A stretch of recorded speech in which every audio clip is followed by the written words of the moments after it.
بسم اللہ الرحمن الرحیم۔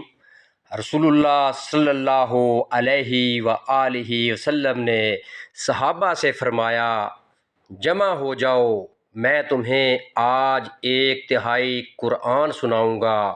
لوگ جمع ہو کر بیٹھ گئے۔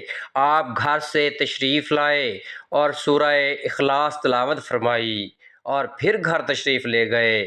اب صحابہ میں باتیں ہونے لگیں کہ وعدہ تو حضور اکرم صلی اللہ علیہ وآلہ وسلم نے یہ کیا تھا کہ 1/3 قرآن سنائیں گے، شاید آسمان سے کوئی وحی آ گئی ہو۔